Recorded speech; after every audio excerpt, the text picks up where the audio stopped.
we go? Where are we? We were just talking shop. Yeah. Yeah, I mean, how's it going? Is there much admin involved, and how do you? I mean, it must be nice working with someone, because I do this kind of pretty much on my own. You know, honestly, if we weren't working together, it wouldn't be happening. Yeah, I need the external motivation and accountability. Got too much other distractions, too many other projects going on. I mean, to be fair, my partner Anna puts up with so much crap because of this.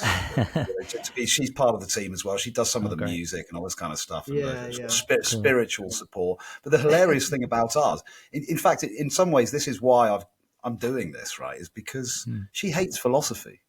she thinks it's an absolute waste of oxygen, right? I mean, I said, "Oh, look at Donald Hoffman, look at Cat, aren't they cool?" She's like, "No, I don't like his hair, and I don't think they make any sense. You know, why are they doing this? Can't they do something useful? You know?" And I'm like, so it kind of like that, and that kind of attitude for some other friends as well. But that just shows that we can coexist with normal people, right? You know, and that's part of the hero's journey, isn't it? You know? Well, but, I relate, because my ex-girlfriend, actually on like probably my first official day with her, she was like, yeah, I think philosophy is useless. And it's like, what do you even say to that? It's like your whole life is about this thing, and then the girl you're into is like, yeah, this is pointless, and you're like, that's an opinion, you know? That's philosophy. That's a philosophical position. Yeah, I suppose. But yeah, but funnily enough, I married a woman that I met on my philosophy degree, and we met over an argument. I was in the red corner, she was in the left, or the green corner, or whatever. The question was, do you need a belief in God or a deity to have ethics, right? Mm-hmm. And I think my answer at the time was definitely not. I was kind of total humanist, you know. And her answer was definitely yes, and we were just arguing quite vehemently about this. And that's how that was our first date, you know. We were totally, and then we spent the rest of the next sort of 15, 20 years of our relationship arguing about stuff like this. That sounds like an interesting relationship. So. Yeah. Well, I'd learned a lot from her, because she just never believed anything. I mean, so I tried I was kind of idealist then. I had idealist leanings, and I was trying to convince her. And she said, "Nah, it's just bullshit," you know. And she'd come back with the whole thing with Berkeley, and it's like, well, throw yourself. It's kind of like if everything's mine, I'll throw a rock at you or something, and which is unfair, and and it's not a great argument, but yeah, have some fun with that. Yeah. Yeah. When you were talking about, I guess, you and your ex-wife, I'm thinking. With my experience, and this I think goes to what Alexander was kind of talking about before, in terms of, like the importance of like being able to speak the other person's language, and in order to help them, and I guess that's partly where the person-centered focus comes from, is not imposing on them this set of like schemas that is supposed to help, or instead you're listening to them and trying to help them understand what they're saying. And and I think that there's a sense in which you've never really pushed in the same way as in a romantic relationship, where if the other person thinks like has radically different ideas to you, like there's a sense in which you're forced to really consider that way of thinking might actually be valid, and that your way might be wrong, and in a way that you're really not forced. You're not forced into that in a usual intellectual confrontation, because you can kind of always maintain your distinctness and your no, this is my way of thinking. But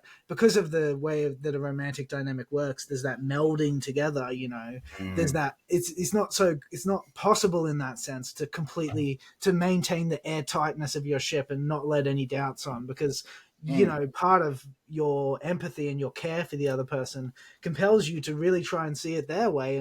And the crazy thing about seeing something that, seeing something the other person's way is, it's suddenly, and this is actually something, an experience a lot of people have the first time they take psychedelics, is, there's this realization of, wow, the way I usually see it is suddenly not so obvious after all. Like it seems so self-evident usually, my way of making sense of things. But now when I'm really taking the time to consider that your way might be right, now I'm looking at my way and I'm like, why what makes this so intuitive? You know what I mean? It suddenly looks like it's like, oh, now I can't tell which way makes sense. You know, yeah, like when you hear a word too much and then you can't remember how it's supposed to sound. You know. Or what it means, what it means. Just stuff to. I mean, do you have any? I mean, views on sort of monogamy and relationships and love and so on and so forth? I mean, there's various arguments that suggest it was a way of democratizing sexual access, this kind of thing, and so is there a certain kind of artificiality about sort of modern family structure, social structures? Is there? So, perhaps some sort of Durkheimian structuralism sort of analysis. What are your thoughts on the authenticity of our sort of modernity, if you like? I mean, is this just... just briefly, there's a very, very briefly a dotted line to what you were saying earlier about there might be... What's happening now might just be the best goddamn thing we've got. And there's a reason for all of this shit, and there's some larger purpose that justifies it. But yeah, just any thoughts on that? I mean, in terms of like what's the right way of doing things, I think that's not. I don't think I can answer that.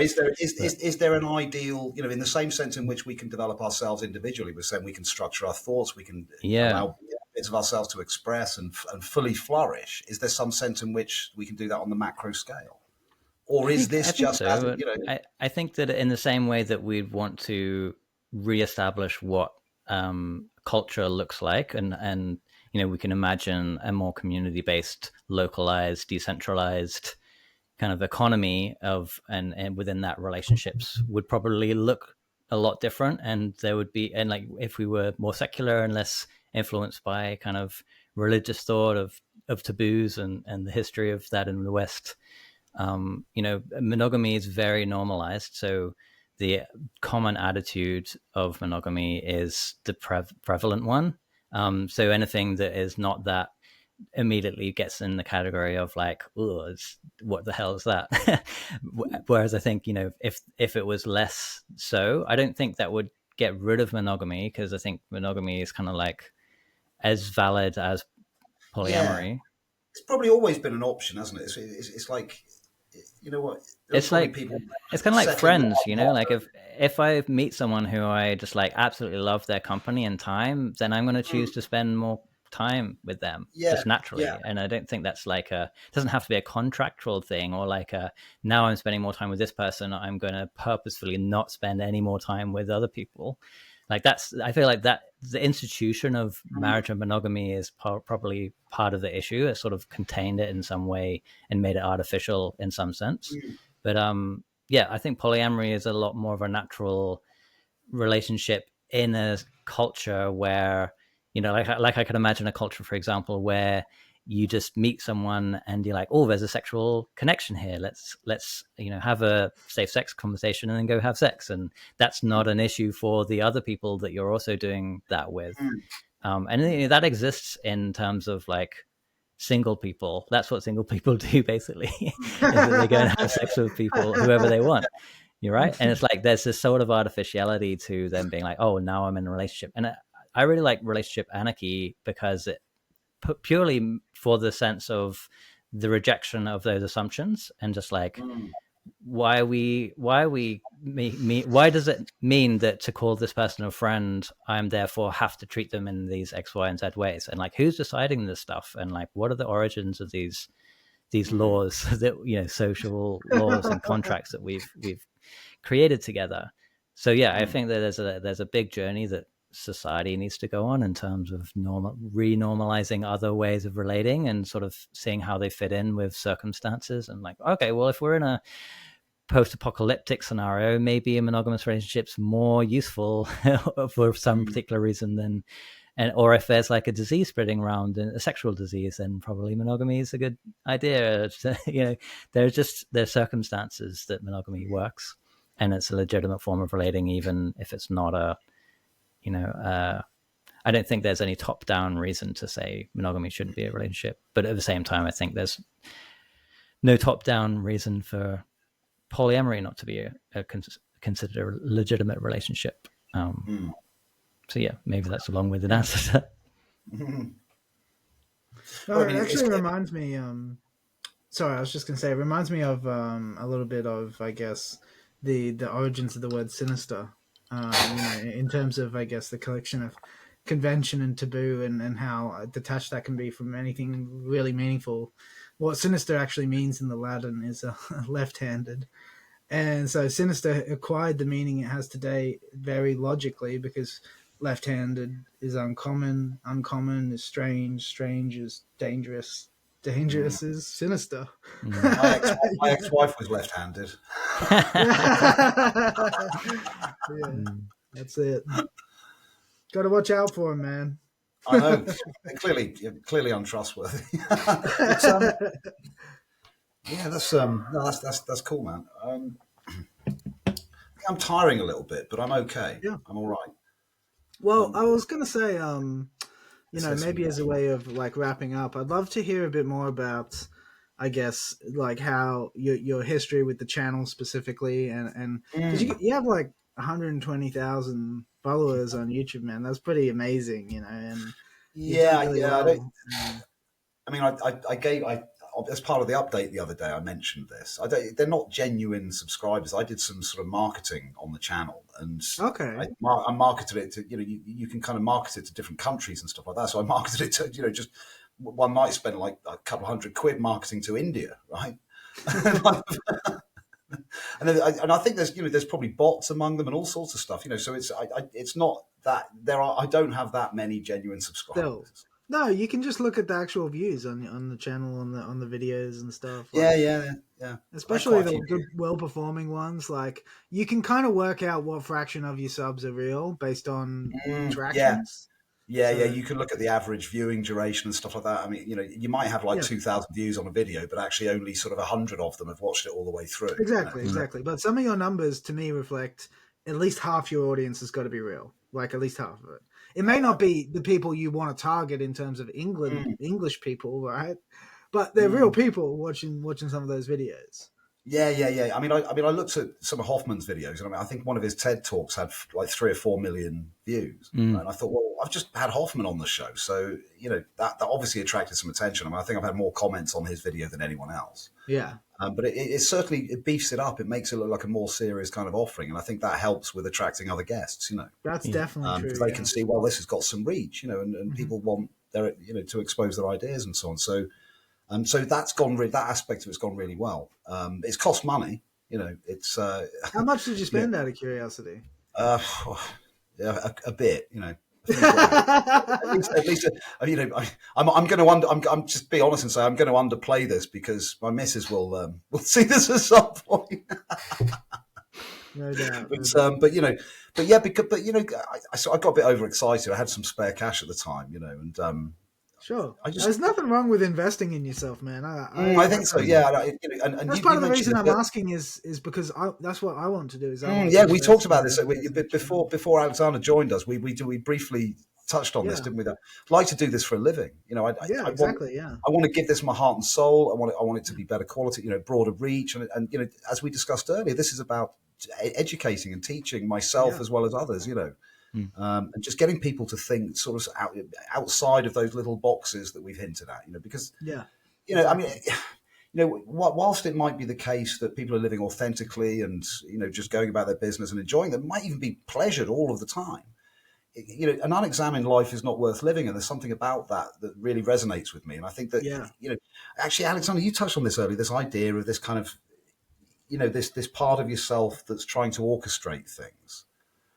And sort of observing all of the other bits, right? So a bit like the kind of homunculus thing, but that's what it is, isn't it? It's about that kind of like carrying that awareness and sort of presence of self, and being able to. And there's certain psychedelic experiences actually that I've been through that have done this, where it's felt like I've been able to observe the contents of myself, including things like kind of like the character of dreams and the character of certain personalities in my family, the identity of my experience in some way. It's hard to sort of really pin it down. You can't with ordinary language, right? You can't. Yeah, no. It was as though I was able to observe the structure of the internal structure of myself, and there was nothing. I've never been so kind of satisfied and sort of content in my whole life. Nothing fazed me at all, right? And and I think in some you could talk about Zen, and we touched on meditation as well, and this is something that's of a huge interest to me. And I think I have an inclination towards it because of some, I don't know why, but I had these trance-like experiences as a child. I used to forget stuff and leave things lying around and get told off. And I was like, they called me the absent-minded professor, right? And it was like I was wandering around in a dream, But it pissed me off. People used to take the mick and say, oh, he's forgot, he's lost his keys again. It wasn't necessarily a fun thing, but there's a few occasions where I just sort of forgotten again what I was supposed to be doing. And I just sit down on the bed and think, what's going on? And I would go into this kind of just meditative state. And I can't explain why that happened to me or anything like that, but it happened to me. And so that, I don't know what that means, but it's been part of the journey. It's shown me that there is some magic about this. Right? It reminds me of, sometimes I spent my whole life trying to understand what that is. What does it mean when I kind of actually, because I can't do it for long, but with meditation, really it's trying to silence but ignore the kind of inner newsreel, if you like, until it just goes away. And one way of describing it is kind of like when you first step in, you've got your shop window almost, your eye, you close those, but then you can step back from that as well and sort of try and distance yourself from any kind of information at all. And so first of all, what is that remains, if indeed it's possible to attain that? There's these meditators that do this, what is it, cessation. Was it personal cessation? I mean, they can almost at will just go into these absent states, right? If you can call it that. So what do you guys think about meditation? What's really going on there? Well, I just wanted to honor that you mentioned you said you were feeling a bit tired. So just checking in with yeah.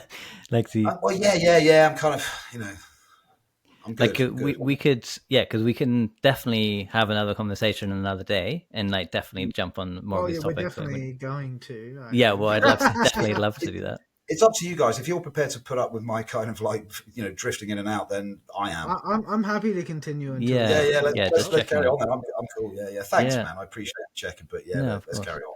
I'm having too much fun now. No, I love it. Well, I've done a few different 10-day silent retreats, Vipassana retreats, where you kind of sit in silence. There's no eye contact with anyone. It's a very kind of inner journey.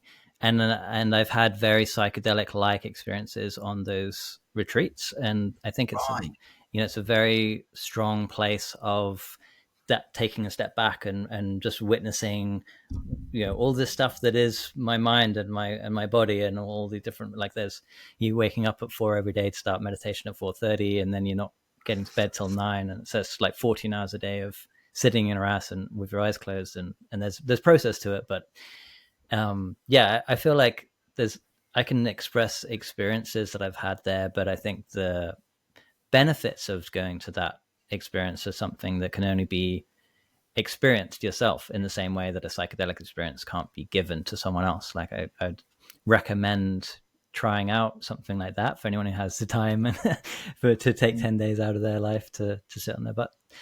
But in terms of what is that? I don't know. It seems like a natural.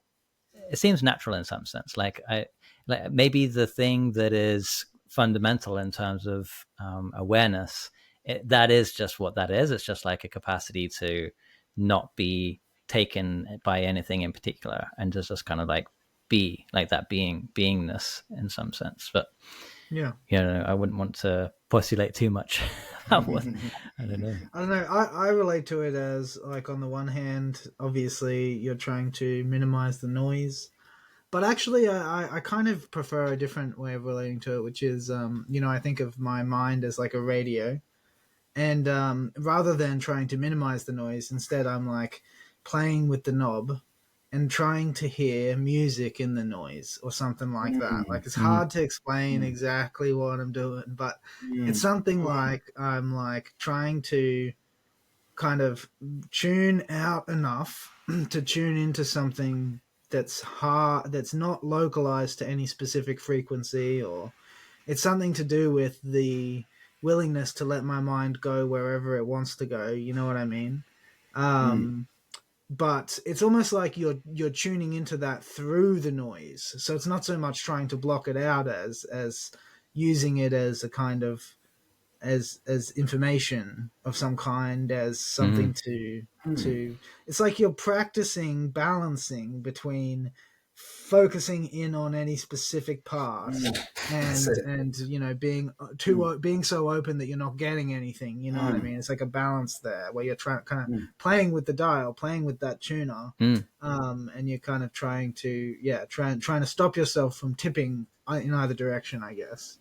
And there's some sense that there's a skill to that, but there's also a sense that there's like a possible mapping of some kind. Like I'm really interested in, especially coming from a psychotherapeutic background, the mappings of existing psychotherapeutic models are a sense trying to figure out what's going on in the mind, right? Like including that aspect of and talking about in McGraw-Hiss left and right hemisphere, and like I see that as almost like one axis of many, right? Like if you overlay these different axes of these capacities, you start to get this map of possible, like there's like information, and there's how we interpret information, and there's like how we respond to the information, and so there's some way that we can get more skillful at understanding what's going on there by creating these maps. And my excitement, at least in that map making, is how do I then relate it back to my metaphysics, and like how do I relate it back to what I think is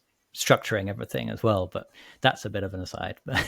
Well, I think an equally interesting place to look for a connection is practice in relation to something like synchronicity, and that actually for me is where I see meditation as being like very practical and related to this sort of skillful curation of circumstances that are conducive to synchronistic happenings. Is there's something about that balancing on the knife's edge of being tuned in and being tuned out that is really helpful for synchronicity, because you need to be open enough to notice the odd things that are like, it's like the universe speaking in a language you don't recognize, but it is a language though, it means something, but at the same time, you have to be like focused enough to actually figure out what it means, right? You can't just be anything. You can't just like gloss over it like, oh, that's interesting, moving on, There's like a balancing act there where you have to kind of focus in and maintain that wide kind of peripheral vision that, where you're looking for the next clue, the next firefly. Does it need to be focused in order to be able to bring something back from those? I think so. Yeah, I think so. I think you need to retain a little bit of logic.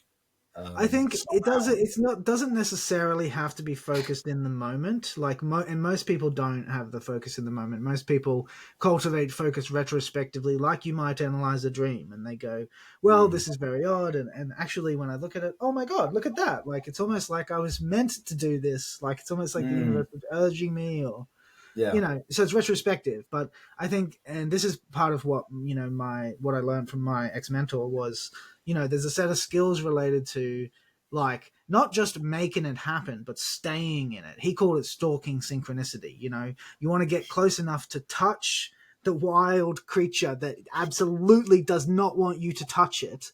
And then somehow, you want to try and stay, you want to like try and ride it like a wave, or like it's really strange, like, because the metaphor then shifts dramatically, because like how it's like almost like the synchronicity is always pointing beyond your way of relating to it, so but there's a sense in which you're trying to hold on to that, right? That magical experience is like, this is important, and I want more of that, and I want to see where it leads. I want to go down that yellow brick road. I want to go across the rainbow bridge and find the pot of gold. And that's the crazy thing is that when you're in that state, when you're following the flow, you can tell there's a pot of gold. And you come back to mundane reality and you're like, but is there? It's like, it's like this fanciful thing. But when you're in it, you fucking know.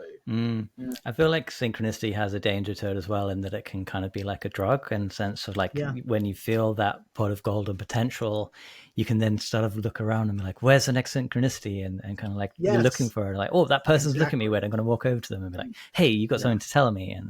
there's sort of a wrong way of approaching it. And that's what I mean. This is why, most people just get bursts and then they retrospectively do logic on it, right? If you're trying to like ride the beast, say, you need to be capable of doing the epistemological work in real time, like at all times. You can't, as soon as there's an interruption to the epistemological work, you start to get off track. And as soon as you start to get off track, like, you're right, there is a danger to it. But the great thing about synchronicity is the danger self-terminates. As soon as you start leaving the path, like the amplification thing starts to fade and you're left just like kind of like with fragments, and you're like, what happened? I don't know what happened, Well, I have a very interesting synchronistic story, maybe for another time. The teaching was to be more discerning about synchronicities, and in that sense of like looking for something, like having an attitude of like, where is it? And then the synchronicity itself ended up being like, that's be cautious about that. Yeah, of course, because there is that tendency to read into it, and you can really get lost. Like, I think there's a danger, especially for people who have a predisposition to mental illness, where they also generally are more open to genuine synchronistic phenomena, and that's part of the difficulty of their illness. Is that's part of what the doctor wants to kind of say, this is not real, you know what I mean? Which is hard if they're like, nah, man, that part's definitely real, That's really difficult then to convince them that they are in fact ill, even if they are. But there's that difficulty of, if you're prone to a mental illness and you start to dabble in synchronicity, it's easy for that to get out of hand and for you to start to accrue baggage, conceptual and emotional baggage that isn't related so much to what the synchronicity is teaching you, so much as it's related to what you'd really like to hear, say, or what what you're like, what you imagine is the ideal solution to your problems, and then that's what you read the synchronicity as, and that really gets you into trouble a lot of the time. What about you, Matt? Do you have a kind of a particular relationship with synchronicity in your experience? Yeah. I don't think so. I mean, yes, of course, but I don't have an understanding of it, though. I mean, that's why I'm absolutely fascinated by, what you're saying here. But for me, it seems to be it suggests that there is some kind of telos, that transcends me. Yeah. But I wanted to ask about that, because you could still look at this just as an individual experience, couldn't you? You could say, well, this is just my story, and these synchronicities is the way I represent my deep questions, or my struggles, or my shadow, or these things swimming under the surface, as we discussed earlier. Or you could say, well, actually, no, as Mike Levin was suggesting, it's kind of like a higher order sort of communication. You need to be doing this, right? Yeah. So our presence here as a threesome today, for example, could be, not ordained, but no, it is. There's a reason why we found ourselves here, because of some journey or other, no, if it is. it just is. It just is. Yeah. Well, yeah. So what my relationship with it is to kind of observe it, and wonder about it, and then just go along the paths that are laid out for me, and without questioning them too much. And I think that's something just in the last few years, funnily enough, since COVID. I think COVID, I don't know about you guys, but I think COVID has challenged a hell of a lot of us existentially. And, a bunch of my friends and colleagues and stuff have come out of COVID, has changed people, right? Mm-hmm. And, perhaps the amount of time we had to reflect, we weren't allowed to do the stuff people had to look for alternative ways of occupying their time. And for me, I turned to kind of online philosophy and science, right? And it just changed everything for me. Yeah. I feel that it's a culmination of what I've been doing before. It's not discontinuous, right? Mm-hmm. And then you go through these phases in life where you sort of think, now I understand why I was doing that, right? Yep. And now it fits into this kind of emerging sort of puzzle. Exactly. And I say puzzle because it still can't be fathomed, but it's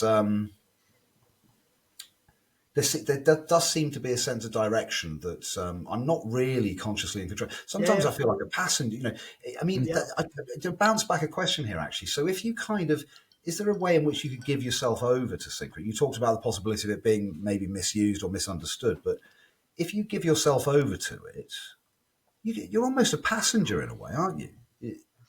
Well, it's almost because I feel like it's something you have to somewhat like, at least in my experience, because my normal life is not following the like attempting to touch the creatures and put it, that there is some level of intentionality to at least turning towards synchronicity. And then there's an effort in maintaining, like, again, he said, if you're going to ride the creature, then there's some level of effort in some maintaining that. I suppose I was just asking, is there a complete kind of, is it like, letting the daimon kind of take complete control? No. I don't think so. Okay. Because you're never a complete passenger is the thing, it requires participation, doesn't it? It does. Well, because you have to observe it to start with, Yeah, it's not just that it requires participation, but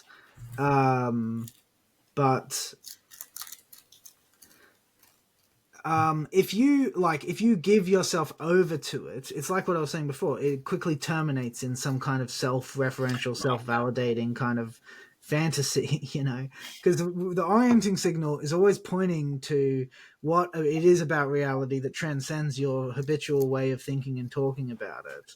So, if you're cultivating a state of mind where you're sort of trying to get closer to that and trying to touch it, I mean, obviously there's intentionality involved in the first place in terms of cultivating that, you're deciding to try to, I guess, harmonize with synchronicity, and you're deciding to try to kind of synchronize, I guess, but also I think there's a sense in which it opens you up to, because like synchronicity, part of how you should think about it is like you have these, and this actually links up with something I heard you talking about in one of your discussions about free will.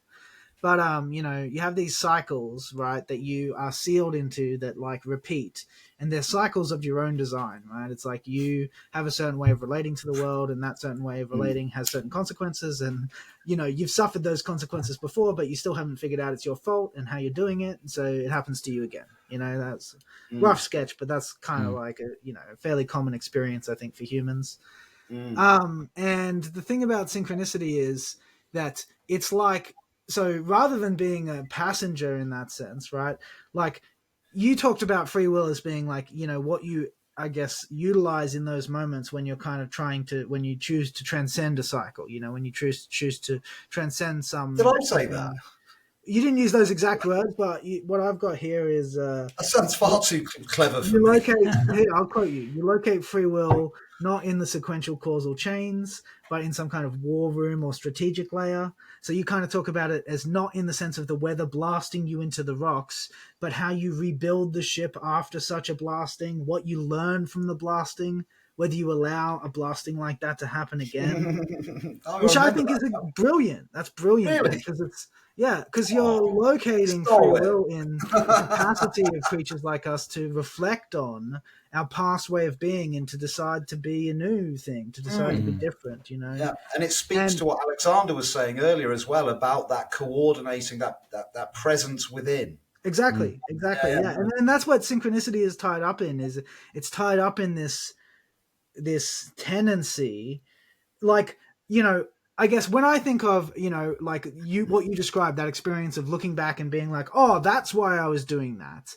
The way I relate to that is, it's almost like I knew on a level deeper than my conscious self. I knew what direction I needed to go in. I knew what I needed to be doing. And like rare moments I come to see in that side kind of, that's why I'm doing what I'm doing. That's self-consciousness, that realization. And those moments are the moments where we are able to decide, now that I see why I am the way I am, I can decide, whether does that serve me? Do I want to be different? And if I want to be different, how do I want to be? And then there's that moment of creation of a new picture of who you'd like to be, a new way of relating. That's really interesting. So again, it's kind of like deontologizing it. You're saying in some sense, it doesn't matter whether there was some kind of directional purpose, but the fact that you've noticed that that you've taken a pause, you've interceded within your own kind of passage of experience. I identify that not only with free will, but with self-consciousness. Like that coming to see why you do what you do. That's the essence of self-consciousness. Right. Yeah. So each and every one of us is probably about 100 PhDs, so it's like we could spend a lifetime kind of, working on this stuff, but it's, but yeah, again, it's about the extent to which it's useful for you and those around us. Exactly. Yeah. And I think, synchronicity is a great guide when it comes to that, because people naturally orient towards what is meaningful, and that's one of the reasons, when you were talking before, you were like, one way you could think of this maybe as maybe this conversation is like that. And I'm like, well, we planned for 2 hours. We're coming up on 4.5. So for me, it's like, well, duh. Yeah. The spirit's definitely. We do this every week now. Well, exactly, man, and it's conversations like this where, where this is the kind of conversation we had with Matt Segal, and actually also interestingly, the kind of conversation we had with Brendan. We're on a little bit of a hot streak, actually. But where, it's a conversation where it's resonant to the degree where you're like, nobody wants it to end. You're like, okay, there are logistical constraints. Obviously, we got to go at some point. We get hungry, we get tired, but it's like, this is magic, man. And you want to get back on that as soon as possible. And there is something addictive about it, like Alexander was saying. Yeah. Especially again, as that it remains a mystery. Yeah. And so you're always on that path together, the yellow brick road, or And I think some of the actually that leads me towards people like Patrick Harper, one of my guests, and one of his kind of, maybe he would deny that it's a metaphysical claim, but he thinks that imagination is the ground of all things. So he talks about the importance of the daimon, and Socrates had his daimon, and it was he was when he was offered that. When they, his daimon stopped talking to him, which is why he made the decision to just take the hemlock, and even piss off his, rebel against his own life and his friends and social expectations and stuff, actually that's what it reminded me of when you were talking before about how, when you were a child, you used to have these trances and you described this immersion. I had a couple of anecdotes that came to mind. One of them was Socrates. There's an anecdote from some of his friends about how one day he received the divine sign, he called it, he felt the presence of his daemon, and he just stood there for 8 hours in the same fucking spots, and it's like, that's some dedication, man. That's someone who really believes in the legitimacy of that mystical sign, whatever that is, that. And it reminds me of what you were saying, that immersion where you just totally get in this trance state. And there's a great anecdote actually about I think it's about Schopenhauer, about how, one day he was he was walking around thinking, wondering about the world or whatever. And anyway, so someone shouts out, "Hey, who are you and what do you think you're doing?" And he looks down and he's standing in the middle of a flower bed, and this is a gardener. Gardener's yelling at him. And he stands there for a couple of seconds and looks at the gardener and he says, oh fuck, what's the line? It's something like, I'd be really glad if only I knew the answer to that, something like that, because he takes that question as, in its full metaphysical and existential implications, and he's like, who am I and what am I doing here? Fuck, ain't that the fucking question, And that points to the majesty of all this, doesn't it? The very presence, the embodiment of intelligence and consciousness. And for me, this is magic, right? It's just a magical, beautiful experience. It's freaking painful sometimes and don't quite know what to do with myself here and there, but just in and of itself, life is a wondrous thing. I think definitely, again, that's part of what we're doing as well, is to just trying to remind people, what happened to your childhood wonder? The education system, the education, or the qualification system has beaten it out of the, even in my own family, my daughter Soph, it's just tough. I'm going to say this. She always had loads of wonder about science and nature and language and numbers and stuff. We used to play maths games and words games, but she's lost interest, unfortunately. It's she's a teenage girl. I have my moments. Other more important things on her mind. but the problem is, the structure of school is kind of very tight. It's autocratic. It's like, they line them up. They send police in there with sniffer dogs. It's kind of, it's like a freaking, it's a camp, you know. It's a There's a really good talk, an animation by Ken Robinson, all about how schools were invented, you know, in the 250 years ago, alongside the factory, and how they're basically still based on factory lines, ringing bells, the ring bell. Yeah, the bell ringing is such a great example, right? Where do we get that concept of ringing the bell? Yeah.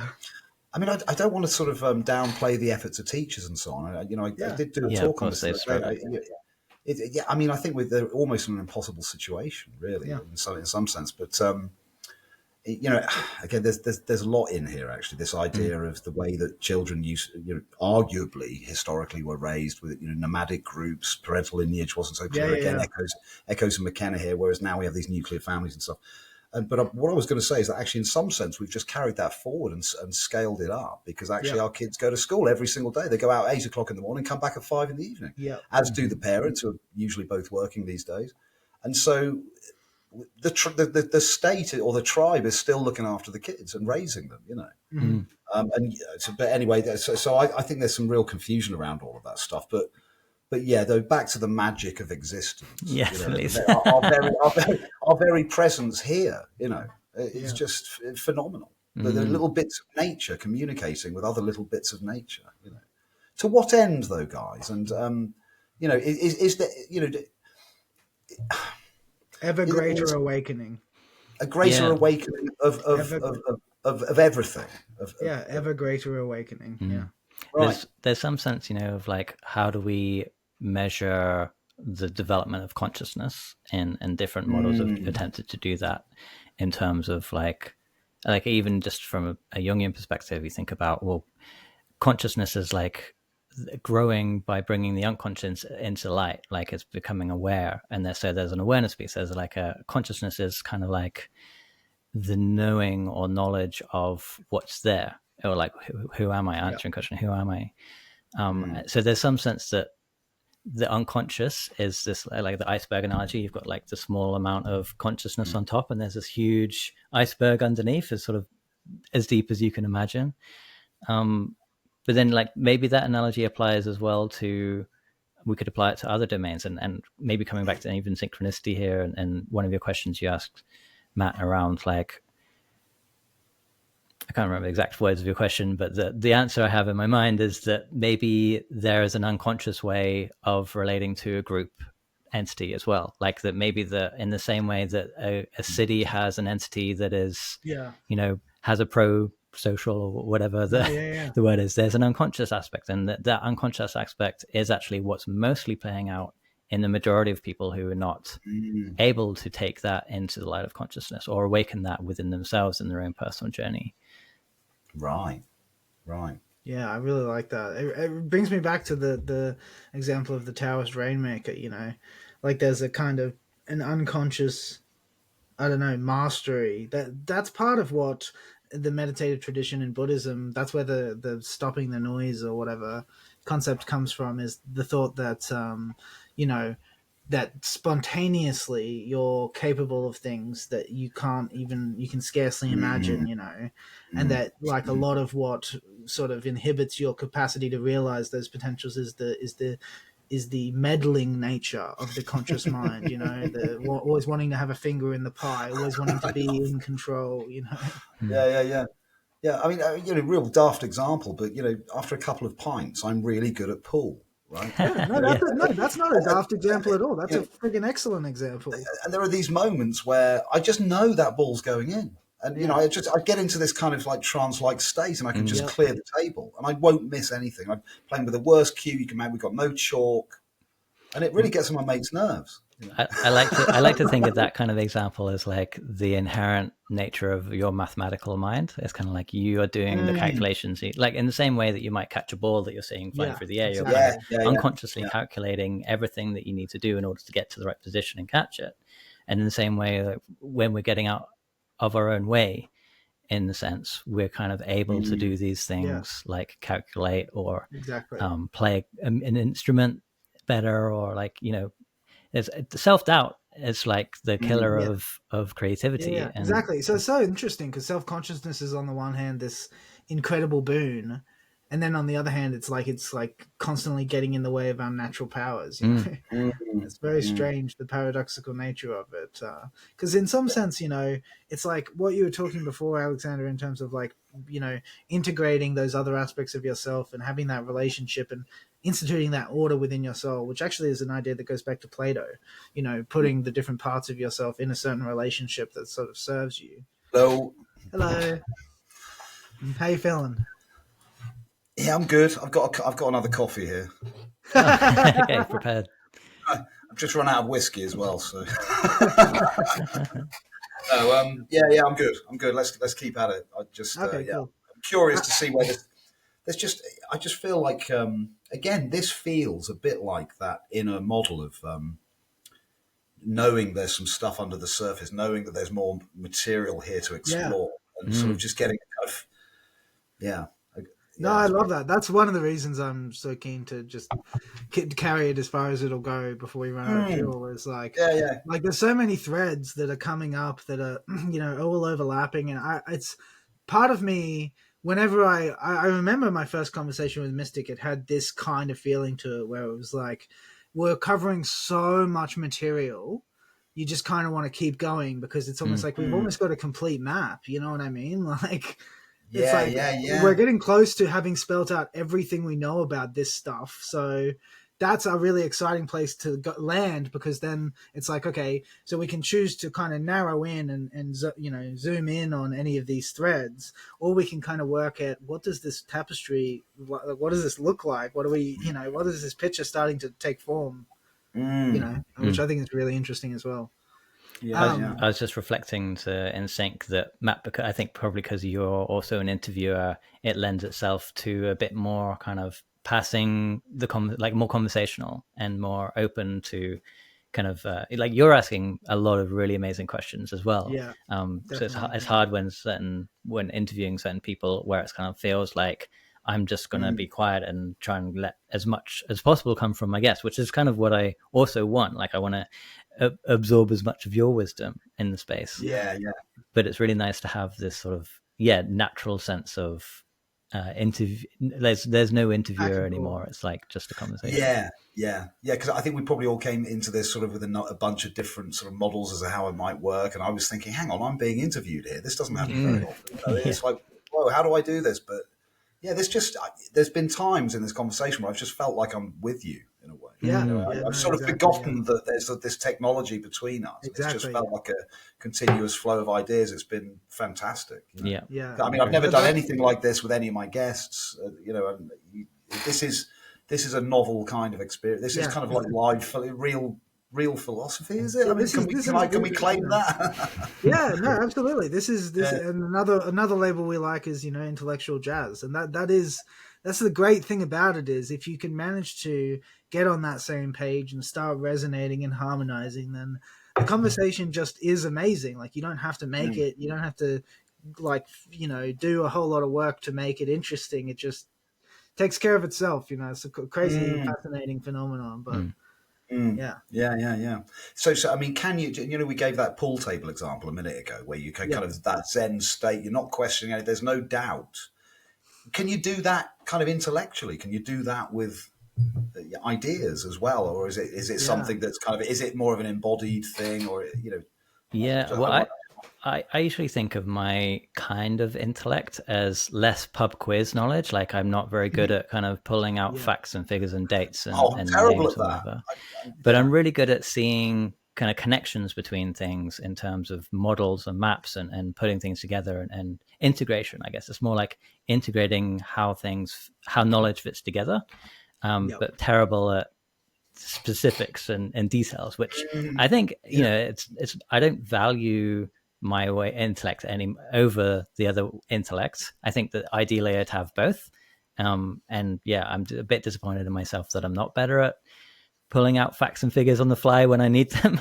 And like I can, like NSYNC, for example, has a bunch of beautiful quotes, and I think maybe I could do a better job of purposefully remembering quotes that I think are apt for certain metaphors or whatever. Just by when I'm reading and find one, writing it down or whatever, there's a process to that rather than a lack of capacity. certainly for me, that's not automatic. That's consciously curated. Like I find a quote, I'm like, this really expresses something I know, and then I like emphasize it, big bold letters in my brain. You know, it's like. Yeah. What do you guys? I mean, there's something I stumbled across the other day. I can't remember what it was. I'll remember eventually. But what do you say to this idea that many great advances and brilliant ideas have come from minds that have had transcendental experiences of some sort? You know, a lot of people get blast from somewhere, and then come up with inspiration and intuition and. Yeah, so it's kind of in some sense you think that you can engineer these genius ideas. You just go through the mathematical motions. You'll eventually arrive at something that works, right? But a lot of these big thinkers, I can't specifically think of any examples, but there are loads. Well, just had a flash of inspiration, Yeah. Yep. There's a great movie about a mathematician, Ramanujan, who his whole shtick, basically, like to summarize the movie, is that he had a mathematical intuition. Like he absolutely hated, at least initially, this idea that because he went to study in England, that you have to make a proof. Like all of your mathematical discoveries have to be proven in a rational proof. And he struggled with that at first because he was like, but I know that they're true, like almost by definition, by the very kind of nature of mathematical kind of definitions and their kind of self-evident truths. I know that this is also true. And I think there's a level of knowledge available to us that it fits in that category. Like it's sort of, it's true by its fitting so perfectly in amongst all the other truths that I feel are true. And I think that's a sense of coherence, right? Like true because it coheres. Yeah, exactly. So yeah, to me, that's sort of like, at least the more I feel like I've got a grasp on various different ways of expressing truths, like as the different models that I'm looking at and kind of being like, oh, what does that bring to the table? Like, no, there's something here that I haven't thought of before that I might need to, make room for it. Or if it just doesn't fit at all, I might be more like, well, that just feels wrong. Like that feels like it's incompatible. Exactly. So there's some, measurable sense of intuitive rightness in some way.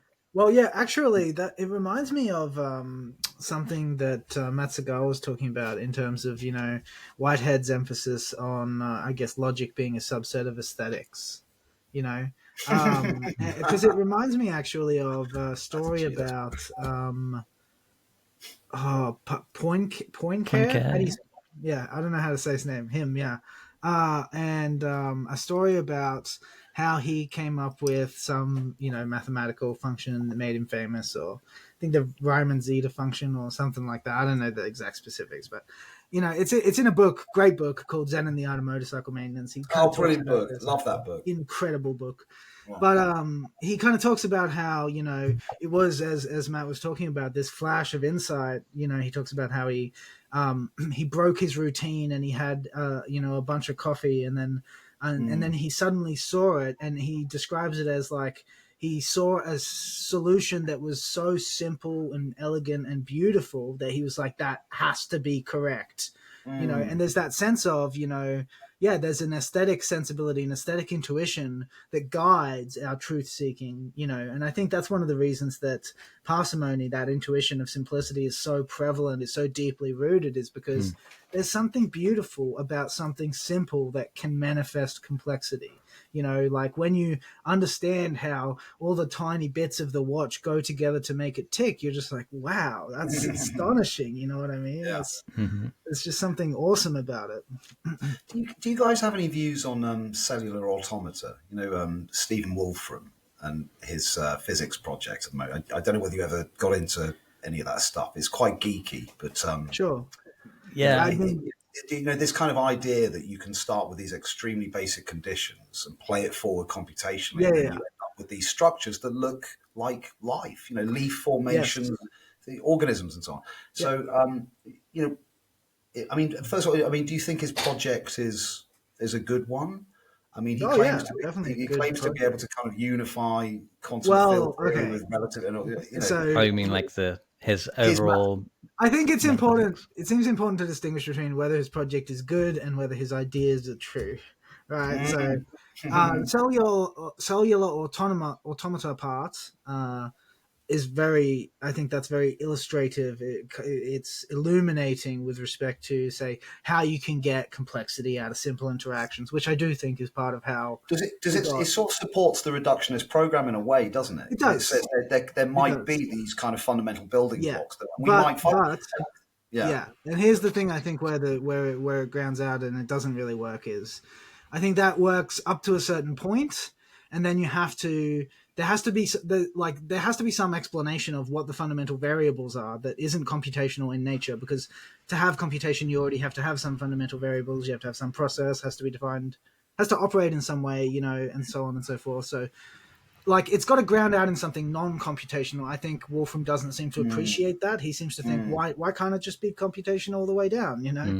I don't think that makes sense in the end, because computation itself is not a primitive. It's something that is complex. It acts upon something. Not only it acts upon something, but it's defined. Or like when we think of what we, computation, it's like it doesn't just act upon something, but it's constituted by certain rules that are applied. So that's the acting upon, but it already has a formula. That's what the computation executes. You know what I mean? And that formula is not itself. You can't plausibly explain it as a product of computation. Computation it presupposes time as well, doesn't it? It does. Yeah, there's a couple of issues I think with the actual metaphysical part of the doctrine, but apart from that, he's a very smart guy. The what he's made, the computer program he's made, is brilliant. Like I think it's important to emphasize his project is quite good. He seems like an intelligent guy who's done a lot of good for the world, and I think there is a good amount of truth to this cellular automata picture of how we get life. But I don't think it's the whole picture, and it certainly I don't think I could not relate to it as a complete metaphysics. I'll put it that way. I think I might be wrong. Sorry, Alexander, but I think he might be offering up a kind of finite, discrete account of reality as well, which strikes me as just insane. So there's something kind of insane. There's something missing. Yeah, I was going to say that my interpretation of it is that it's missing an environment. Like it's a very isolated simulation, right? And if we look at the world, it's kind of like, well, how do we run that simulation, but where the environment itself is part of that evolutionary context? And that's like, that's just life. We can't program that into a computer. Right. Yeah, so if he does manage to kind of offer up a supporting model for all of these other physics theories, then he's done something pretty special there, hasn't he? That would kind of be like breadcrumbs leading towards a grand unified theory of physics. But it still wouldn't be a theory of unified metaphysics. It's not metaphysics. I get you. And actually, I think that I can't remember his name actually, but his kind of mathematical companion who works with him, he's quite a younger guy. I can't remember his name. He doesn't imbue these findings with as much metaphysical context at all. He doesn't say he doesn't. He's quite cautious, but it's clear that he doesn't share the same sort of metaphysical insight. Sure, yeah. I mean, Wolfram we quoted as saying that he thinks the weather might have a mind and things like that. It's kind of getting a little bit left field, at least, isn't it? Honestly, the weather thing, it could do. I mean, it could do. Right? I'm happy to think of the weather as potentially I love that as a metaphor. I think it's really cool. I think it could, like you said, but for me, it's just. I would just think of it as there's a tendency as people age to dogmatize their ideas. It's nothing inherently problematic about the person who does it. It's human nature, as you get older, there's a tendency to want to be steady, to be steady, to not have to worry about that you have to rethink your whole life. You're kind of wanting to wind down and enjoy what you've got left. And so that people, I think, have a tendency to settle into a certain way of thinking about the world. And if you've got a great idea, you know what I mean? Like, obviously you're going to settle into thinking your idea is the correct one. That's just logical, There's some sense that you're like waiting for someone to prove you wrong in that way as well. It's like, well, I'm going to stick to this because it feels so right to me. And unless someone can prove to me that it's wrong, which is very difficult from within the model itself, like if you're presenting a new model, you could be like, well, that's wrong because of my model's postulates, but from within your model makes sense. So how am I going to... The funny thing about that, right, is what Matt said about the student, right? And I think this actually is a characteristic pattern. This is archetypal in a way, that the brilliant student always decides, actually, teacher, this isn't right. There's something about this. You're taking this too far. It's not including this nuance. There's always something that the model doesn't include. And so I think, you probably, I think you're very on the money when you say, waiting for someone to prove them wrong. But the sad reality is, generally, science just moves on. Your idea doesn't get proved wrong. Your students just don't take it the same way you do, and it changes and mutates into something that has more applicability. I just ask a quick question about it. So imagine, it's probably a little bit crazy, but imagine Wolfram develops a simulation, right? So a computational simulation of the universe. Yep. And then within that simulation, you end up with self-aware entities or entities which display volition or something, right? Well, that then, we then got like a mini universe then, haven't we, that sort of really resembles this one. I mean, so imagine, thought experiment, if he did that, would that mean that he's saying something closer to the actual truth of what's going on? I think that's the funny thing about this issue is that similarly to just in our own reality, like we don't have to think about another universe that we're creating. We have to know what a human being is and what consciousness is to then decide that or agency or whatever it is, we have to know what that stuff is before we can then say, oh, these things in the simulation have this thing, right? Like if we're not able to, it's not like we have access to their internality. There's a P-zombie argument of like, they could just be displaying what looks like consciousness and agency, but maybe they don't actually have that stuff. And so it's hard to say. I think if there's a sense of suffering, or like maybe we can apply some like moral criteria of some kind, perhaps, of like, well, if they're displaying this, then we should assume that, regardless of whether it's true. But what I would say is, like, have you seen Rick and Morty, Matt? Yes. Oh my God, I love that show. So have you seen that episode where he like creates like a universe to power his car battery? Vaguely remember that one. Yeah. It's a great one. And there's there's a revolt goes on within that kind of. Yeah. So I guess that's more how I would relate to that. Like, you have to understand the mechanics of reality physically, to a fairly sophisticated degree, to be able to create an inner world. And that doesn't mean that your model is right about other things, say how the nature of the outer world or the fundamental substance of reality, etc., right? You only need to be accurate to a certain level in order to make another inner world, right? And for instance, if we took the view that awareness is distributed right throughout all the parts, then the fact that it then say, well, okay, there's conscious creatures inside here, it doesn't vindicate his model, except insofar as it's a model of physics. Like, that would just be what you would expect in a way. You know what I mean? Like, I guess that's partly how I would think about it. Like, and I don't think it's implausible that we could make inner worlds. That seems to me absolutely plausible. But the capacity to make inner worlds demonstrates an understanding of the mechanics of this world, right? Same way as technology. Like, technology tells us that the special science, the study of electricity and and magnetism, and tells us we have a pretty good idea of that. It doesn't in any way vindicate the metaphysical presuppositions of science, right? It might give some evidence for them. We can talk about how strongly it supports or doesn't support various metaphysics, but certainly we can see that we can just totally just bracket off the metaphysics and say, okay, there's something. What we know that it's vindicating is something about the structure of local reality. That's what we know. You know what I mean? I mean, there are various different philosophers and scientists like Penrose and Bernardo Kastrup as well, who would adamantly claim that we can't simulate an inner world, or at least consciousness, if we're going to define it more specifically.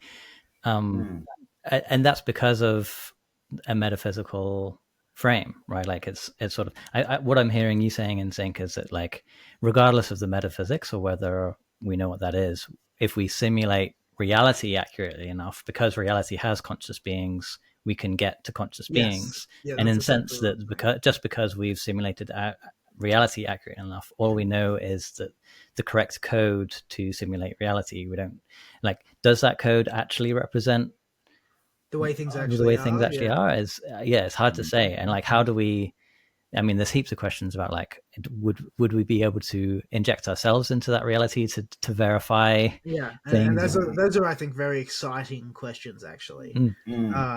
Obviously in some sense science fiction until something like this is really possible, but I think you hit the nail on the head in the sense of, well, and this is actually something I've never understood about Bernardo's view is, why think you can't make a computer conscious? If everything is conscious, it's bizarre to impose a barrier and say... I think he's softened his position on this. Okay. I'll try and find the video. But for sure, because I've always found that, because it's for me, it's of course the computer could be conscious, because we are a compound of what he called mal, right? So we're a kind of compound of these little bits of mal, and so is a computer. Exactly, that's my thought. Is just reasoning by analogy.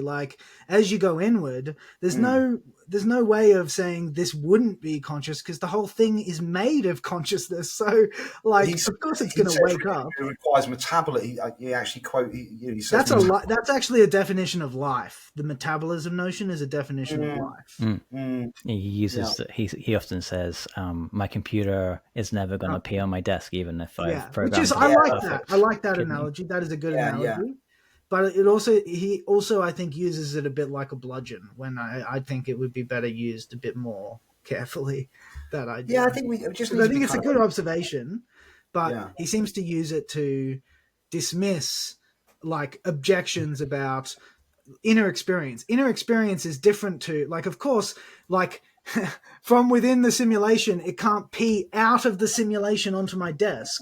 It could still pee and experience peeing just in the same way I might experience peeing. So on some level, he's missing the point with that analogy. But I like it, though, because it does get at something true, which is, obviously I like layers of reality, Do you know the water? Because he says that he says one of the problems with thinking about AI and artificial consciousness and stuff like that is the mystery of electromagnetism, right? Because it's sparks and kind of, we can't see electromagnetism and stuff. It imbues the computer with some sense of mystique that doesn't need to be there. And so he then uses the water pipes. He says, look, you could accomplish the same kind of mathematical computations with water pipes. And who's to say the plumbing isn't conscious? And he says, it doesn't matter how many more pipes and complexity of pipes and plumbing you add to this mad structure. You're not going to get a mind, are you? And I like that. I like that, and I think it is ridiculous at the moment to suppose that ChatGPT has any self-awareness. That's ridiculous. I mean, intuitively, it seems ridiculous if you take the view that consciousness is emergent. But if you take the view that consciousness is fundamental, I just can't make out this idea. There's something ridiculous about the pipe example. I'm like, well, why the fuck not though? it may have some kind of phenomenal consciousness that's just totally unrecognizable to us. Exactly. I see your point, because if he's saying that everything that we see is fundamentally consciousness, then some kind of assembly of it is. But I think what he's really getting at is that it probably won't have metacognition as we. Okay, well, I think he's a scientist. He could be much more specific. If that's what he means, he needs to say that in precise terminology, because the suggestion that there's something questionable about it being conscious in some way it's in some way ludicrous, because his whole system says that he just makes that supposition about everything. You can't then turn around and withhold it. You're not allowed to do that. Yeah.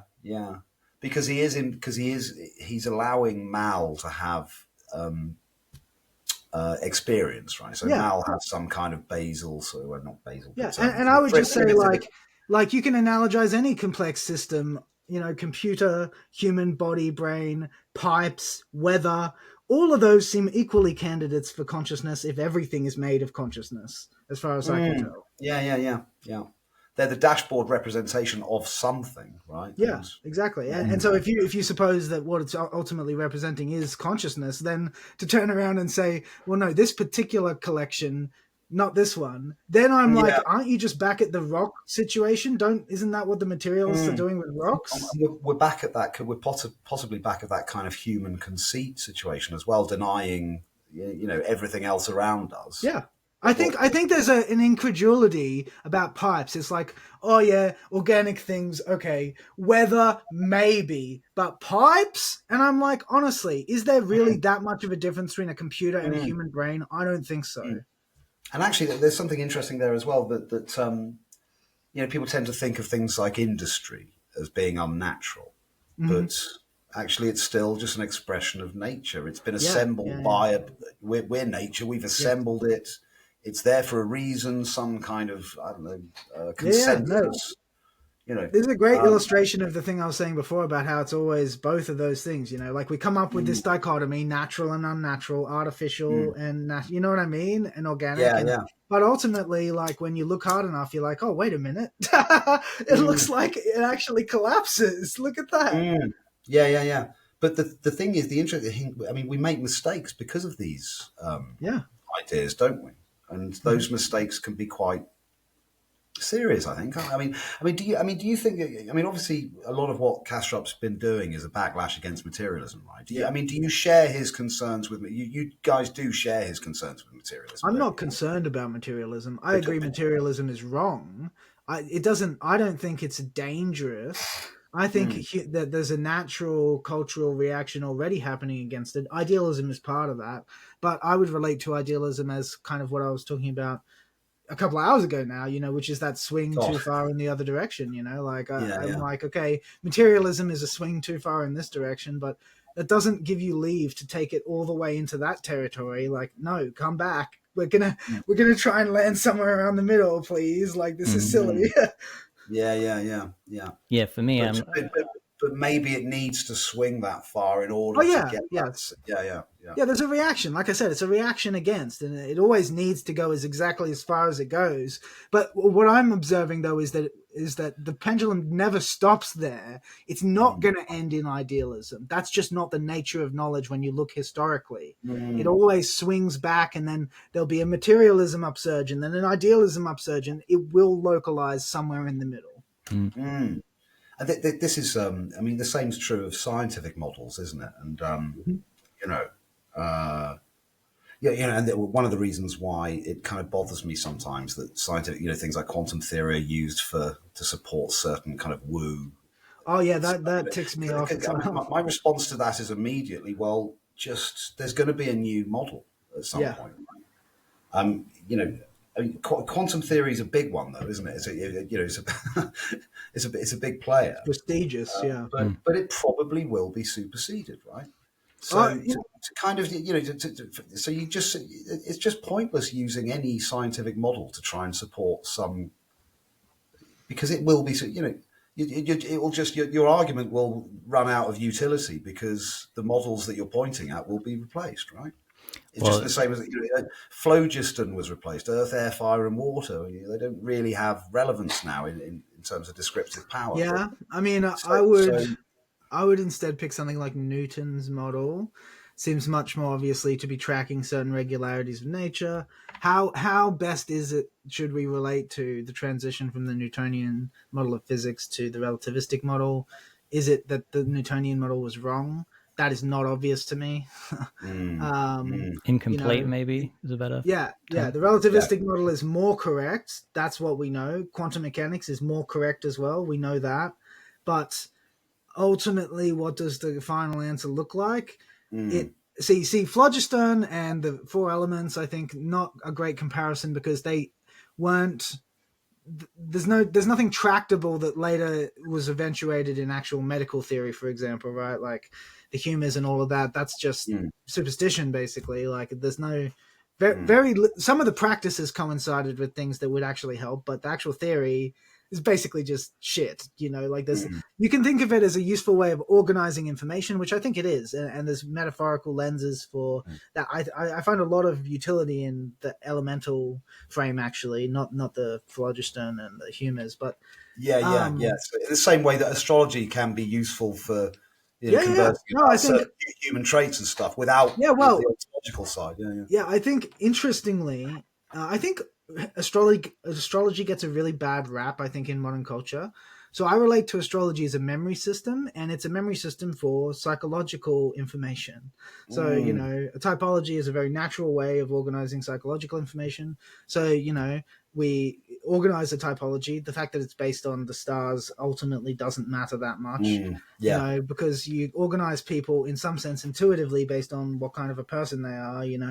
The supposition that it's got something to do with the stars is take it or leave it. You know what I mean? It's arbitrary, isn't it? Yeah. Yeah. And then the thought is just, well, and then people are watching each other and then they're like, fucking Aquariuses, they're like this. You know what I mean? And then like there's this whole history of people doing that and constantly storing up their experiences in this system that kind of codifies it. And then we receive it today and we're like, stars, like like as if there's anything, but it's very narrow-minded, really.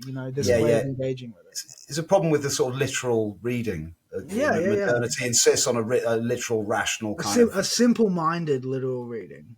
Exactly, that's right. Rather than looking for subtleties and what could this symbolize, what kind of story does this tell us? And because actually, there's you work through the start, whatever you're working through, but the descriptions of the star signs and so on. It's proto-psychology, isn't it? Exactly. That's how I would relate to it. Exactly that. Yeah. So it has its place. Yeah. But so that seems to me the kind of comparison with phlogiston and stuff seems a bit different from the Newtonian mechanics, because Newtonian mechanics seems like wrong, but also like right in a way that our models never had been before, like right in a way that it still actually can be used to calculate celestial mechanics below certain thresholds and stuff like that. So like pretty right still as far as it goes, But physics as an enterprise will just go on forever, right? Or is there a place? Is there a grand unifying theory? I've got no idea. I happen to think there's probably a grand unified theory. Can we ever attain that? I don't know. Good question. What would the utility of a grand with a grand unified theory, would we be able to predict the outcome in any system? Have you ever read a book called Foundation, or a series called Foundation? What, Asimov? Yeah. Long time ago, man. Yeah. I think the central concept of that series of books, psychohistory, it depends upon this idea of having completely systematized nature. I think that's only possible if you have completely systematized. Harry Seldon. Exactly. He was the mathematician, wasn't he? Yeah, he was the mathematician, the only guy who ever really understood science. It's a great series of books, amazing story, interesting look at I guess, like, the emerging realities of technology from the mind of someone, living 30, 40 years ago.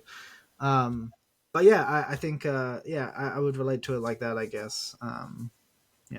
There's some sense for me as well that, we've got these models that are getting more and more accurate, more and more correct, but then we've also got paradigms of interpretation. And so we have like over 20 different interpretations of quantum mechanics, for example.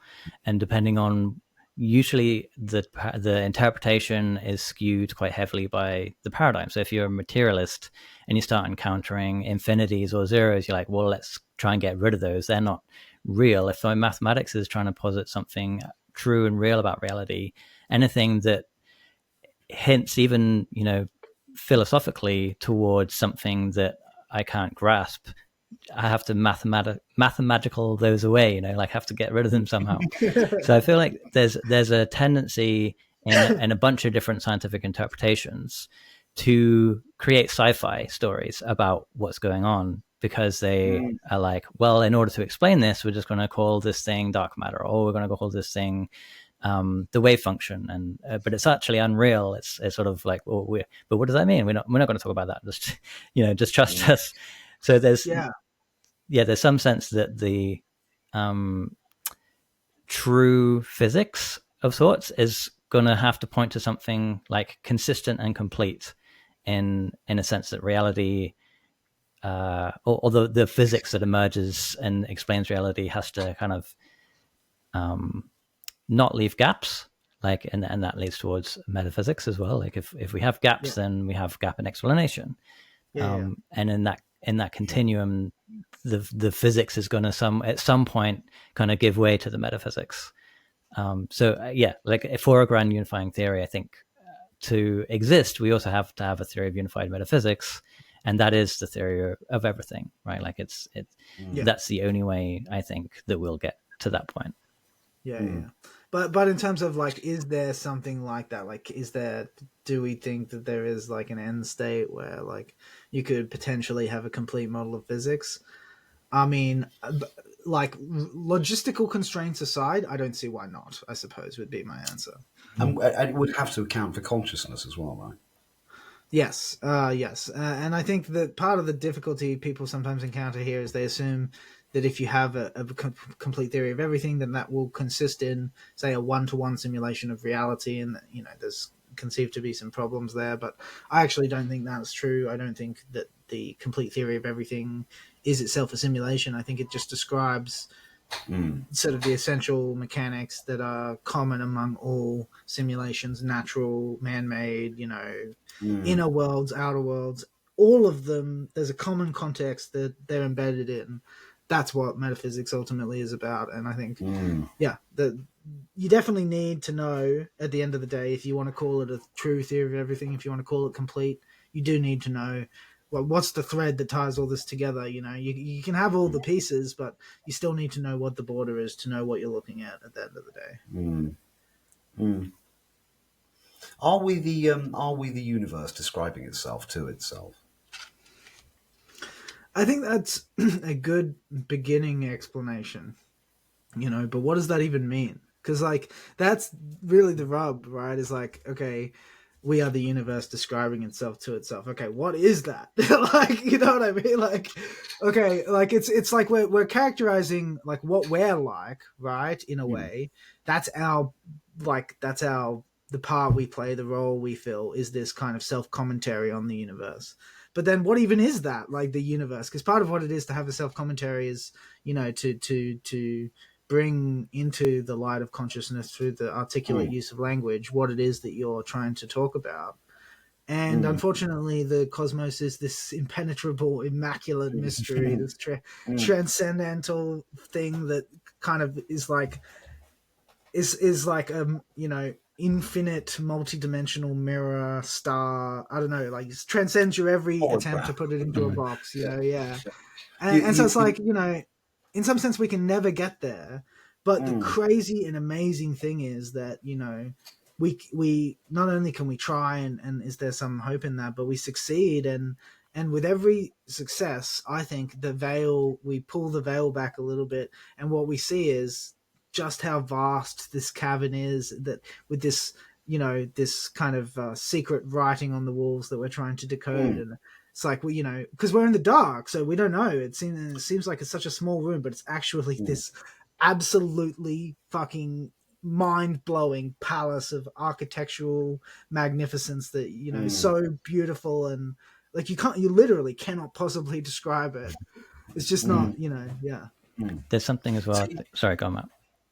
I was just going to say, so I mean, can you imagine? So we can imagine beings that are kind of perhaps a little bit similar to ours, evolved on a different planet or something, that are further on down the line, right?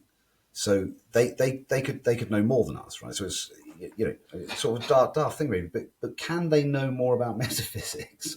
Back to that, I suppose, aren't I? Well, that's like, if there's a necessary fundamental truth of some kind, like if there's it will have a structure that is I don't know, self-evident and in need of no further explanation, and like it doesn't need to be, it's not based in anything more fundamental than what it is. If that's the case, then any being that has the capacity to access that and model it in some way can and or will at some point in the future. So if there's an alien species that is further along the lines of figuring that out, then that thing will be the same as what we discover at some point, because we're in the same universe. I mean, they might use different symbols. Like, I think this is an argument like why a lot of people think that mathematics is a language, because they think of mathematics as the symbols, like a line going down or like a squiggly line with a bottom bit in. And they imagine it as like, more like language, like with letters. But if there's something embedded in reality and it's rationalizable in any form, which I think it is because, philosophy and science, then yeah, any alien species would come to the same conclusions, essentially. That's my view on it. I guess it depends on what you mean by the question. So, you sort of said, can another species get closer? I mean, if what you mean by closer is like, sorry, I got the hiccups.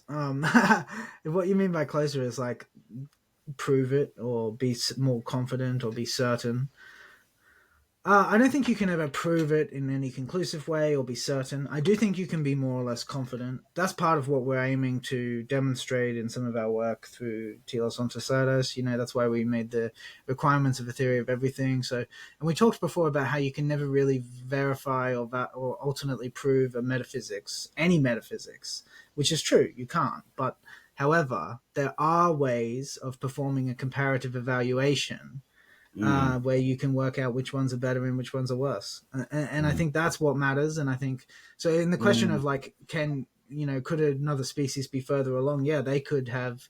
So you can't prove it, but you can settle the discussion by deciding collectively what the best answer is, right?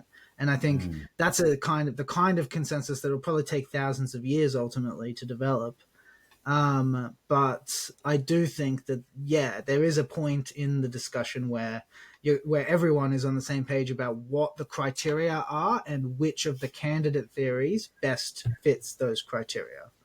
It's a really tricky question as well, I think, of like what constitutes proof. And I think, how do you persuade in a proof any one particular person? That probably changes, depending on the person. And that maybe that's, part of the standardization of science, which is both a boon and a curse of sorts, is an attempt at doing that, right? Like, how do we communicate with each other these exact propositions that in a way that we can say, yes, I can agree with that.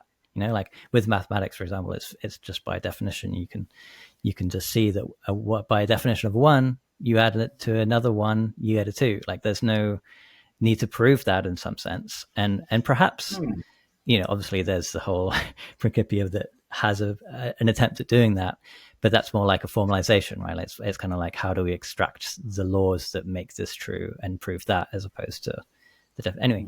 I feel like that there's a version of reality. If reality is necessary, then it has that quality of sense. It's like self-defining, and maybe the proof is coming to more accurate definitions of what those self-defining features are at the core, in some sense. No, that's a really great way of putting it, I think. Yeah, and like I said earlier, I think I mentioned earlier, like InSync's got his model and he has particular words that for him make the most sense of that fundamental ground. And someone might read that and just be like, this doesn't make any sense to me with these words. But in understanding what he's actually talking about, they might be like, oh, I see what you mean. You're talking about Biggie and Smalls, or whatever the words that they prefer are. Yeah, I love it. Kiki and Booba. Yeah. It's funny because I've often in the past sort of assumed that aliens would come up with different physics depending upon the kind of conditions of their emergence and so on. No, I think there's some merit to that idea. I actually think Hoffman is the best lens to understand this through. With interface theory, I like Hoffman. He's an intelligent guy. Interface theory is really interesting. I personally think he takes it a little bit too far. I don't think it's adequate just to insist, this is just a theory. That does not indemnify you from the commitments of your beliefs just because it's just a theory. The rest of us only have theories too. There are certain undeniable properties of his theory, though, aren't there? Sure. Well, this is the thing and I think this is validating what you were saying about aliens is there's a sense in which every regularity that we track has to do with the kind of organism that we were born with, right? Sight, sound, all of the qualities that we objectively extrapolate have to do with types of information that we have evolved to capture. It's totally plausible. There are 1,000 other vectors of information out there that reality consists of. And that, aliens could evolve in a totally different way, totally different organism to track different regularities. their science would then probably look to us like magic. It would look to us like they were breaking the laws of physics, etc. We wouldn't be able to comprehend what they were doing. And the reason that we wouldn't comprehend it is because we're tracking a certain set of regularities and constructing a picture as if it's a complete picture. It's actually a partial picture. And there's no way of filling in all those gaps to kind of include whatever. You'd have to have like massive cultural exchange to get anywhere close to understanding how their science works and what kind of regularities they're tracking. Well, but I do think there's some degree to which, that you can come up with a different science. But I think that's more to do with the fact that what it is to be a subjective creature is to filter out the vast majority of reality, is to focus only on what's relevant to the kind of creature that you are. And part of the necessary consequence of that is that you're ignoring most of what reality is. And so, there are ways of relating to the world that are going to totally defy your understanding. But I think, Alexander, you may have hinted at this notion that even if they're a trillion miles away in a different galaxy somewhere, we're still rooted similarly, aren't we? So, this is assuming that the physics are kind of universal, right? So, physics suggests that it should work everywhere, right? So, relativistic gravity should work anywhere in the cosmos, right? So if that's the case, there is this common root to the organization of complex entities and so on. Yeah, sure, they might play out in silica instead of carbon or something like that, but I don't know, that intuitively suggests that we might have a common metaphysics and we might have certain common, because we've emerged. I think metaphysics is definitely going to be in common. There's no way you could have right, but not physics. Yeah. And it's not, to be clear, it's not that the physics would be different exactly. It's more that there are other forces in nature that we don't pay attention to at all, basically, is the thought. Like, we're not even capable of tracking some of these other forces. And that if you were to manipulate those or take advantage of those instead of the ones we take advantage of, it might look to us like the laws of physics are being broken. Do you guys think there are laws of physics that exist fundamentally? Yeah, like part of the fabric of nature. I think so. You think there are? So there are, right, okay, whether we're here or not. Yeah, I think there are regularities that are inherent to the way that the world is, So just because there might be different perspectives on it and rendered with different models and mathematics and so on and so forth, I think that's all ultimately derivative. So there is an objective reality. There is an object of existence. There is something that is a thing in itself. There is that, yes.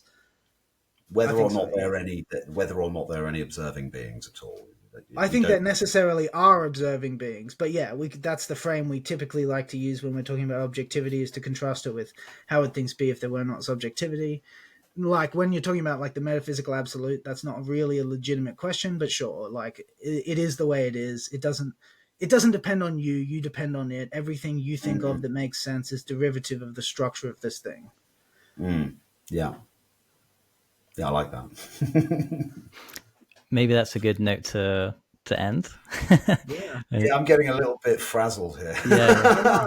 I'm loving the conversation. It's been me too, man. This has been so much fun, guys. Yeah, really. Exactly. That's exactly the word, fun. Yeah, I've had such a fucking great time. Yeah, awesome. This is not hard work. No, I love it. I'd love to do it again soon. Maybe in a month. How does a month sound? Yeah, I'm down with that. With that. Yeah. Give some time to do some editing. Yeah. We gotta smash. Well, you've got about 4 hours here, haven't we? No, we've got 4.5 hours. A long time. That's good stuff. I think we were just talking earlier that we might cut it up into manageable chunks and try and find good, especially when we've just taken 5 or whatever. That's probably good cutting points. I think. Yeah. Just like I say, just do what you want with it. I've made my peace with looking daft. You didn't look daft at all at any point in the conversation. You're magical. I enjoyed myself immensely. I think the audience will really love listening to our conversations. Yeah. No, I really appreciate all the wisdom you bring and all the great questions as well. I feel like such a gift to have. Yeah, I also want to emphasize that you have made the conversation so much fun by doing the passing back and forth.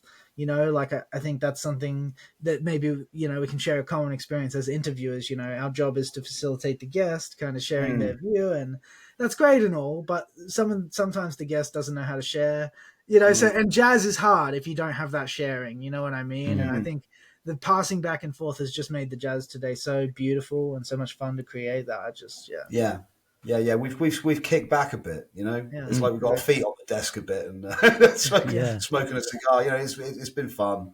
I've loved it. It's been really, really cool. I can't wait to look back on some of this, and I've learned from this as well. I've taken something from this, so thank you for the gift of your insights and understanding.